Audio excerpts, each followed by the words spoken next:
Welcome to Beauty and the Biz. Discover how to grow your practice with effective cosmetic patient attraction, conversion, and retention advice from author, speaker, trainer, and cosmetic practice business and marketing coach, Catherine Maley, MBA. Hello and welcome to Beauty and the Biz, where we talk about the business and marketing side of plastic surgery.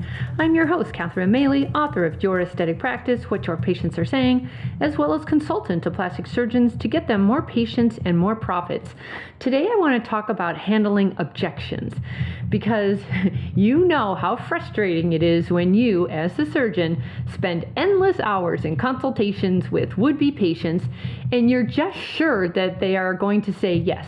So you pass them back to your patient coordinator, who discusses your fees and surgical dates with them, but then you find out later that those would-be patients didn't book after all. And how frustrating is that? And then when you ask your coordinator what happened, they often tell you the prospective patient has to think about it or talk to their husband, right? But is that really true? Now, in my decades of experience in sales, I have found that the first objection is usually not the real objection. It's the one they give you that gets them off the hook so they can go back to procrastinating, since it's a big decision to make. But a true professional who is confident asks more questions to get to the real issue, because you need to discover their real objection, since that's the only way they're going to move forward. So here's the secret. Look at objections as clues. It's the patient letting you know whether or not you're moving towards their yes or away from it. Now, they're actually guiding you, so be grateful for objections, because if you didn't have any, or if they didn't have any, they're not even considering what you're offering them. So your coordinator should welcome objections, and both of you should prepare responses ahead of time, like now while you're relaxed, not while in the heat of the moment when the patient's sitting in front of you and emotions are high. Now, the first thing you want to do when an objection comes up is to stay calm and then ask questions to get to the real objection. So I'm going to give you 6 strategies that will help. Number 1, always agree. Now, this may be counterintuitive, but always agree with the patient and let them know they're right and that you understand, no matter what they say. Because if you agree with someone, it immediately dissolves their resistance.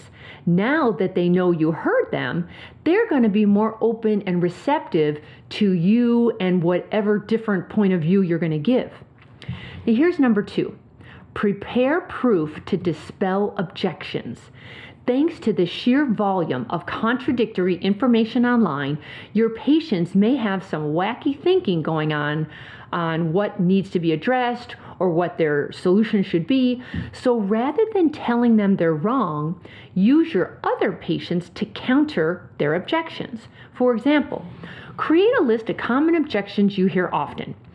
Now collect patient videos and written testimonials addressing those same objections. Then have your prospective patients watch the videos from your other patients who had the same concern they did, but they move forward and are so grateful they did because now they love their result. Okay?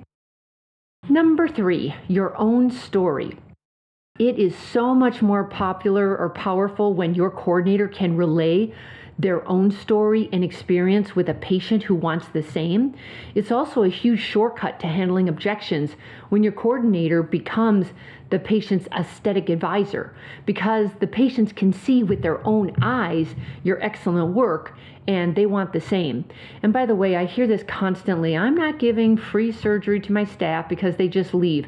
Well, I have to tell you, that's a real non-growth way to look at this. A patient coordinator can triple her conversion rates in no time when she's experienced cosmetic surgery. And especially by you, it'd be silly for her to be showing results that somebody else did. It's, they came from you. And if you have an issue, number 1, you're just not hiring the right person. And number 2, you need to, it's another whole story, but you need to have them in the right seat and have the right attitude there. And the both of you should be working together. You give them a great cosmetic surgical result and they promise to stay, or at least put some boundaries around that. Okay. Number 4, be curious. Did you know a majority of cosmetic patients love to procrastinate and hate making big decisions? Now, most likely, they've been thinking about this for years, and they're looking to you for guidance and a little prodding to help them make a decision. So you've got to feel them out by asking more questions. I'll tell you, questions is the secret to all of this. However, you must ask, and then you must listen to their answers. Silent pauses are needed here. If you give the prospective patient the space and time to think about your question, maybe they won't need to go home and think about it later. And here's number 5, price versus value. Price will most often be the main sticking point as an objection, so prepare for it by remembering this. I swear, nobody buys on price alone. They buy a solution to their problem. They're doing a cost-benefit analysis in their head to determine if what you charge is worth the time, money, and hassle to get the result they want. So your job, or the coordinators, is to help them make sense of the price because you offer so much value, such as great results, 5-star customer service, and a quality patient experience. The point is there's always more to consider than just price. So make a big deal out of the extra value you provide that helps put your pricing in perspective. By the way, prospective patients will often balk at your fees, but is that really an objection or is it just a complaint? Oftentimes, they do get sticker shock, but they're not objecting. They just need a minute to process. So be sure you laid out your value ahead of time and then give them lots of creative ways to pay for it. And number 6, use an objection cheat sheet. Because here's what happens. 8% of the objections you hear will be the same ones over and over. So prepare your responses now to eliminate winging it in front of the patient. So here's a list to get you started, and then please add to this as things happen in your own practice. So a typical objection is, oh, it's too much money. Your response can be, I understand, Karen, these procedures are not cheap, but they do last a long time. Most of our patients say it's too much and they love the results so much they wish they had done it sooner. By the way, we offer affordable pay plans. Are you interested? Another objection, I'm not sure it's worth the time and money. I just don't know. Your response can be, Sarah, I can tell you I had it done and I couldn't be happier. Do you want to hear about my experience?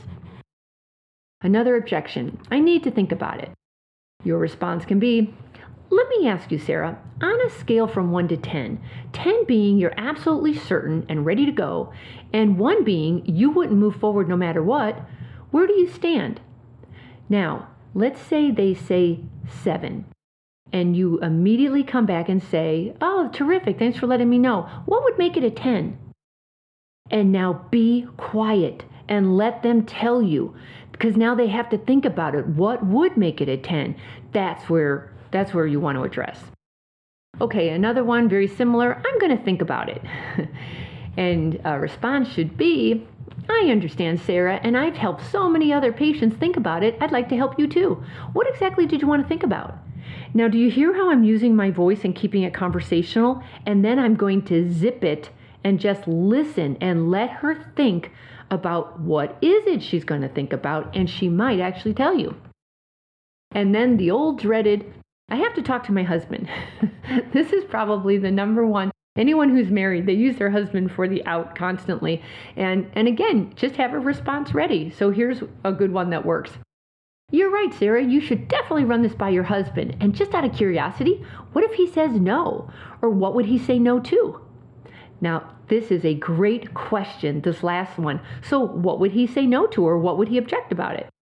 It's a great question because the patient's going to tell you what their husband will object to, which is usually what they would object to. They're just not telling you directly. So do you see now that whatever the objection is, just ask more questions, because objections are nothing to fear when you're prepared ahead of time to address them and then move on to the decision. So if your coordinator could use my help, please have them join my converting club for coordinators to learn how to professionally and confidently convert your consultations. The details are at www.convertconsultations.com. And that wraps it up for us this time. So I hope that was helpful to you. You might want to share this with your coordinator or your colleagues and other staff people who interact with your patients. And if you would be so kind as to subscribe to Beauty and the Biz at iTunes, that'd be terrific. If you've got any feedback or questions for me, please leave them on my website at catherinemaley.com, or you can always DM me on Instagram at catherinemaley.mba. Thanks so much, and we'll talk again soon. We hope you found valuable insight on this episode of Beauty and the Biz. For more episodes, tools, and Catherine's free book, visit www.catherinemaley.com. That's www.catherinemaley.com. And be sure to subscribe to get the latest practice building strategies delivered to you. And don't forget to share this Beauty and the Biz podcast with your staff and colleagues.